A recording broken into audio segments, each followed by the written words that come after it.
ಒಂದು ಸವಾಲು ಹಾಕ್ತೀನಿ. ನರೇಂದ್ರ ಮೋದಿಜಿ, ನಿಮಗೆ ಮೊದಲನೇ ಅಭಿನಂದನೆ ಹೇಳ್ತೀನಿ ನಾನೇ. SCP TSP ಆಕ್ಟ್ ಅನ್ನ ಕರ್ನಾಟಕದಲ್ಲಿ ಮಾಡಿದೀವಲ್ಲ, ಆ ರೀತಿ ಮಾಡಿದೀವಿ. SCP TSP ಇಟ್ಟಿದ್ದ ಹಣವನ್ನ ಖರ್ಚು ಮಾಡಿದವರು ಭಾರತೀಯ ಜನತಾ ಪಕ್ಷದವರು. SCP TSP ಕಾಯ್ದೆ ಮಾಡಿದವರು ಯಾರು ಕೂಡ ಇನ್ನು ಮುಂದೆ ಬದಲಾಯಿಸಕ್ಕಾಗಲ್ಲ. ಇಡೀ ದೇಶದಲ್ಲೆಲ್ಲೂ ಮಾಡಿಲ್ಲ. ಕರ್ನಾಟಕ ಒಂದೇ ರಾಜ್ಯ ಮಾಡಿರ್ತಕ್ಕಂಥದ್ದು. ಒಂದು ಸವಾಲು ಹಾಕ್ತೀನಿ.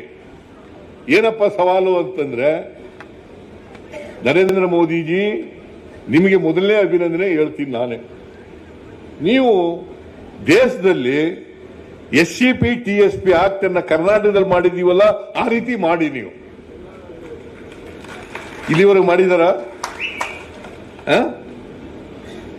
ಅಂದ್ರೆ ಯಾವ್ದಾದ್ರು ಬಿಜೆಪಿ ಅಧಿಕಾರದಲ್ಲಿರ್ತಕ್ಕಂಥ ರಾಜ್ಯದಲ್ಲಿ TSP ಇಟ್ಟಿರ್ತಕ್ಕಂಥ ಹಣವನ್ನ ಬೇರೆ ಬಾಬುಗಳಿಗೆ ಖರ್ಚು ಮಾಡ್ಕೊಂಡ್ಬಿಟ್ಟಿದ್ದಾರೆ. ನೀವು ಸುಮ್ಮನೆ ಇದ್ಬಿಡ್ತೀರಿ? ಡು ಯು ನೋ, ಬಿಜೆಪಿ ಸರ್ಕಾರ ಇದ್ದಾಗ 8,300 ಕೋಟಿ ರೂಪಾಯಿಗಳನ್ನ SCP TSP ಇಟ್ಟಿದ್ದ ಹಣವನ್ನ ಖರ್ಚು ಮಾಡಿದ್ದವರು ಭಾರತೀಯ ಜನತಾ ಪಕ್ಷದವರು. You must understand this. SCP TSP ಕಾಯ್ದೆ ಮಾಡಿದವರು ಯಾರು? 2013 ಇಲ್ಲೇ ಆಂಜನೇಯ ಕೂದಿದ್ದಾನೆ. ನಮ್ಮ ಸರ್ಕಾರ ಬಂದ ಮೇಲೆ ಆಂಜನೇಯನ ಕೈಲಿ ಅದನ್ನು ಮಾಡಿಸಿದ್ದು, ಕಾನೂನು ಮಾಡಿಸಿದ್ದು. ಯಾರು ಕೂಡ ಇನ್ನು ಮುಂದೆ ಬದಲಾಯಿಸಕ್ಕಾಗಲ್ಲ.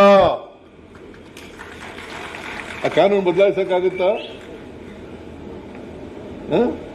7D ಅಂತ ಇದೆ, ಡೀಮ್ಡ್ ಎಕ್ಸ್ಪೆಂಡಿಚರ್ ಅಂತ ಇದೆ.